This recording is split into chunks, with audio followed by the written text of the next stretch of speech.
Hello everyone, this is Adam Meister, the BitcoinMeister, the Disrupt Meister. Remember to subscribe to this channel. We're now over 1,700 subscribers.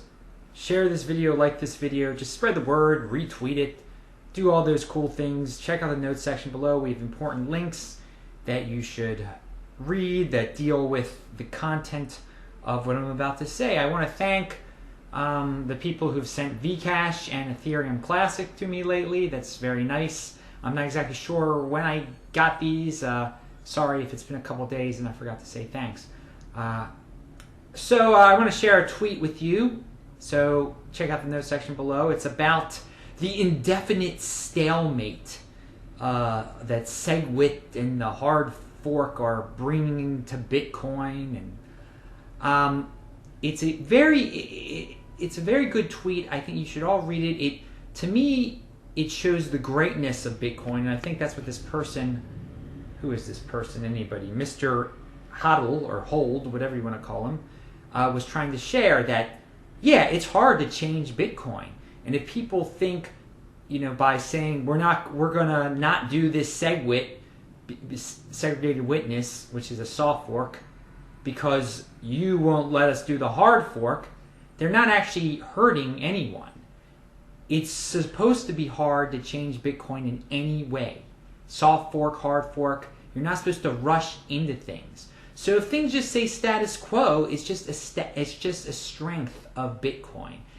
And I think in today's world, people forget that sometimes doing nothing is just better than doing something for the heck of it.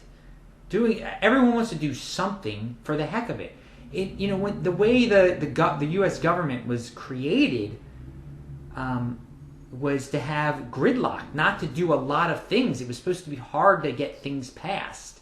And now people are like, well, Congress has to do something. Congress does nothing. No, Congress doing nothing is great. Having small government is great. And again, going back to Bitcoin just being Bitcoin as it is now is great.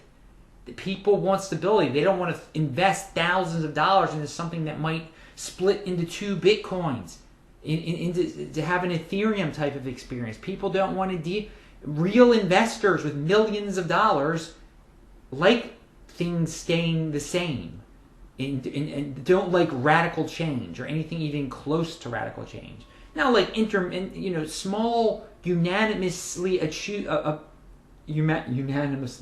approved change, that's good. When everyone can agree, then that's great. Then of course $1 million investors aren't going to care if everyone really agrees. So that's the cool thing about all this. So all the people that are just chirping about change and want to make things easy for people who want to buy coffee, it's supposed to be hard to change. And if everyone agrees, then yes, that's definitely an awesome change. But if you have people playing games, trying to hold things back, then good, then fine. Then things weren't meant to be. Things weren't meant to change. And stability is a good thing. So, okay. Ramble on about that one for a while. I hope you guys get my point. Check out that link to really understand what I'm talking about, though. China, again. I was going to share this the other day, real quick. Gold importation increase. They're cutting down on the importation of gold for individuals. That'll help Bitcoin. Okay, it's always China. So there's your latest China rumor. I'll link to that. Steem got up to 28 cents today. I don't know what it is now. Things change so fast in cryptocurrency. So this can already be out of date like within 2 hours. But as I said before this hard fork went into effect and the price was below 10 cents, and I said it could double. Anyway, it has doubled, but this means little to me.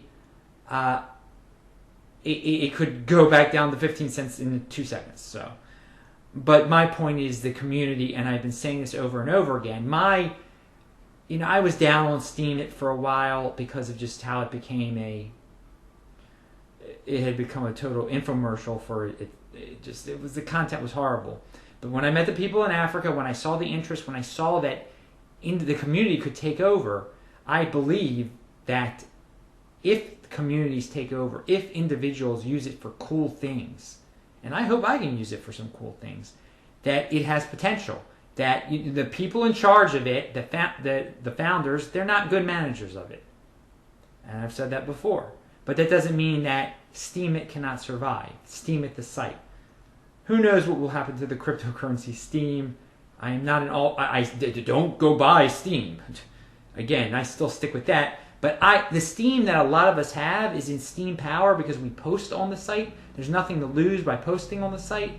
Just some time, a little bit of time. So I have an interest in, I have not, and I told everyone this before, I have not been powering down since before the hard fork was announced, just because I have a bunch of free Steem and I want it to be worth as much as possible. So I felt when it was like 9 cents, 11 cents, that yeah, there's a chance it'll be 30 cents again. And so I'd rather start cashing out when it was 30 cents. And now it is easier to cash out. But again, I think Steemit, the site, if the community takes over, has their own revolution, I think that's cool. I think it's interesting. I think we've got some potential. And I'm going to talk about social media again later in this video, so stay tuned. Bitcoin all-time high using the Vinny Lingham method of dilution adjusted price. We're about to hit that. You can go to a link that explains that. I think it's very interesting. Again, when I was in Zimbabwe, there was a contrarian who kept saying that Bitcoin, this is not the beginning of the Bitcoin revolution. That if you're not in now, you've been left out on the good deal, and that only the top 0.1% are going to get super wealthy from all this.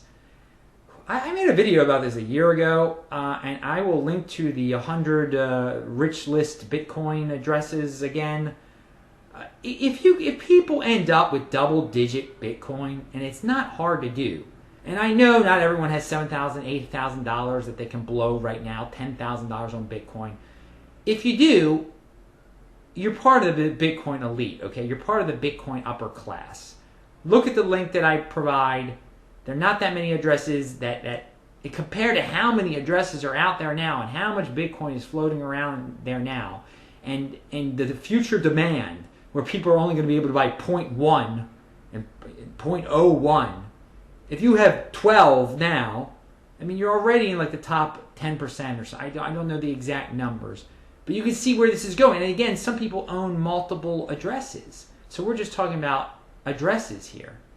So go to the link. Maybe I'll link to my old video that was a very popular video. I think it's my most popular Bitcoin video about the just owning 10 Bitcoin, how you're in like great shape compared. So I mean, so if Bitcoin ends up being like the newest, biggest, greatest thing in the world, and you have 12 of them, you're going to be really wealthy. You're going to benefit. So this is the beginning still, because you can still get in and get that many Bitcoin. Sure, you can't pay 10 cents for them anymore, but dude, this is so. If you've got the mindset where you want to look at everything in a negative perspective, like it's not the beginning because I can't pay pennies for it anyhow, then I don't know what to say to you. Be a positive person. I mean, that's not who I am. Clearly, that's not who I am. There's always positive ways of looking at things, but I think this is quite obvious that this is the beginning of Bitcoin. Still far.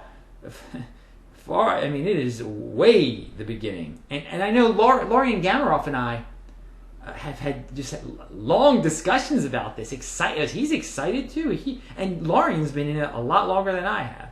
A lot longer. I mean, I think he's been in it since 2010, and he still thinks this is the beginning. All right. And I will link to another Vinny Lingham tweet about that he actually sent out during the summer, how he didn't think Ethereum was worth more than $5. And he wasn't trying to be a jerk about it. He respects Ethereum, but he didn't think it's worth $5 from 1 year. And so now Bitcoin got down. I mean, and I hope I didn't just say something wrong. He said Ethereum is not worth more than $5. Did I say that? I hope I said that. Anyway, Ethereum got down to $6.66. Now it's back in the sevens. And who knows? It could be around $5 again soon. And by the way, my whole video about Ethereum Classic and Ethereum, the whole percentage, one being 10 times worth of the other, now it's getting back to that again. So I think Ethereum Classic is still being hurt by this whole Ethereum being looked down upon by the masses. Who knows?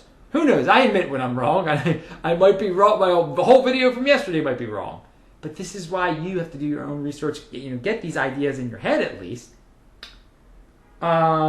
Juiced MIT says he brought up that eventually gold and 1 ounce of gold will be worth the same amount as a Bitcoin.